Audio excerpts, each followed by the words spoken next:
Silva. I'm Rosa. And I'm Jacob McCarthy. And this is Drinking with the Saints. Alright, Rosa, what we got today? June 24th, we're talking about the Sacred Heart of Jesus. A beautiful devotion that started in the 1670s with Sister Saint Margaret Mary Alacoque. And a lot of us today know this as the Sacred Heart of Jesus, the statue and the images. I think a red tunic, a white cloak, and the heart that is outside his chest. When you think of the Sacred Heart of Jesus, what comes to mind for you guys? It's still wounded. It's wounded for me.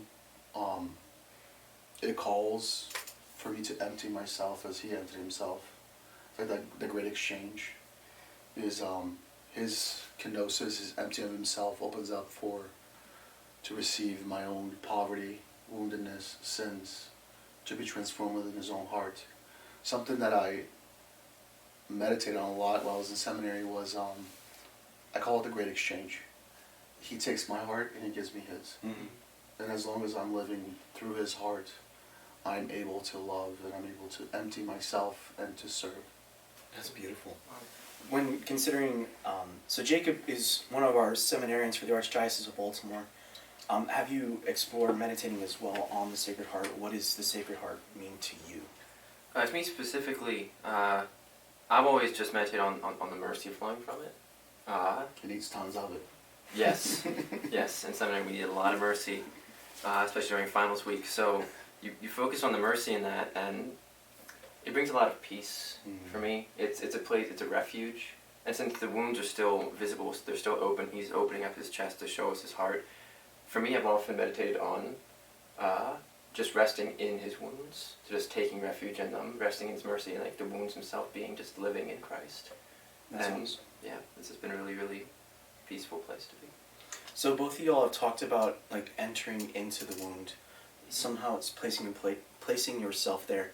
How do you start that process of meditation? Because I mean, for a lot of us, it's difficult to like find that peace, and then in that to stay focused on a meditation. Yeah. How would you meditate with this? And then is there some?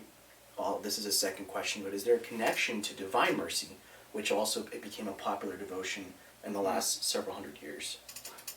The heart's a beautiful thing to just meditate on. You know, St. Thomas Aquinas would say that the heart is where it's the seat of the intellect and will. You know, so everything is filtered through love. And one of the things for me is like meditating on that one day. I was praying Liturgy of the Hours in the chapel years ago, and I just kept looking at his side and how I saw it as a waterfall. And there's an axiom is a closer an effect is to its cause, the greater the participation. And so I wanted to put my mouth up to the waterfall. Wow.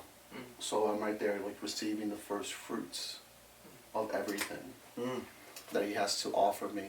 And I think St. Catherine of Siena, and I thought this was original, and as Bishop Loeb says, no one has an original thought. There's a beautiful painting of St. Catherine of Siena with her mouth up to his side. It's really remarkable. And St. Catherine actually offers insight. So where we actually begin at his feet. Just like at his feet. Like Mary washing Magdalene. his feet, having sorrow over our sins, of contrition. Yeah. You know, like bathing his feet with our tears, drying it with our hair. And so then as we progress in that sorrow, he moves us to his side, where we receive that mercy. But then ultimately, we don't end there either. It's the end it harkens us back to the Song of Songs, is kiss me with the kiss of your mouth. It's actually that adoration, that mouth to mouth, is that union with Christ. So his heart leads us to it prepares us for that deeper union, that face to face. And that visceral, romantic devotion to the Lord, it itself is not totally erotic, but rather an orientation of the whole self, mind, body, soul, and strength to the Lord, a total self-gift. That my prior question, but also would you like to build on that falling radically in love with Christ, and then also how would you recommend meditating on this heart? I'm only 1 year in seminary, so there's not. I don't have years and years of wisdom to draw on like Pedro does, but with suffering, you will gain much insight. Suffering. I have a little insight from there so far, but no. I currently am at the feet. That's where I've been this past year. And the slow just letting go of myself and just being like, okay, you're in charge. You're what will lead.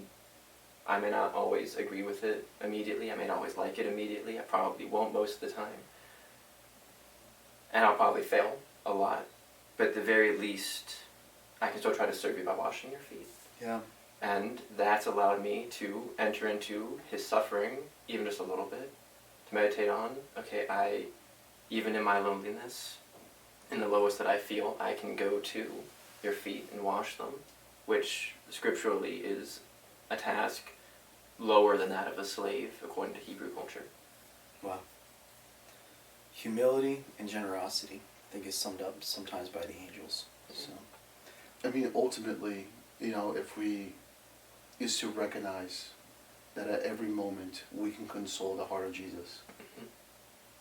Even as you pray in the rosary, meditating on the Sacred Heart and how it's wounded, it's especially during the sorrowful mysteries, you can console his heart in each one of the mysteries by being present to him in the garden and praying in that hour with him. You can be present to him and consoling his heart by loving and with that deep pity and sorrow for not only for him in the scourging, but also for the men that are doing the scourging because they don't know what they're doing. In the moment that it's being crowned with thorns, and when people, they're literally berating him and chastising him and hitting him and mocking him. So in those moments, you can console him by saying, praise Christ the King, I love you. So it's throughout the whole thing, you can always console his heart. And in a way, as you do that, as you're consoling him, he actually starts revealing to you within your own heart the many ways that you participate within his sorrowful mysteries. And that in that moment, in his rejection, he's actually at the great exchange. We're actually being accepted by him. When the moments we're being mocked and humiliated, he's actually given us humility and praise and affirmation.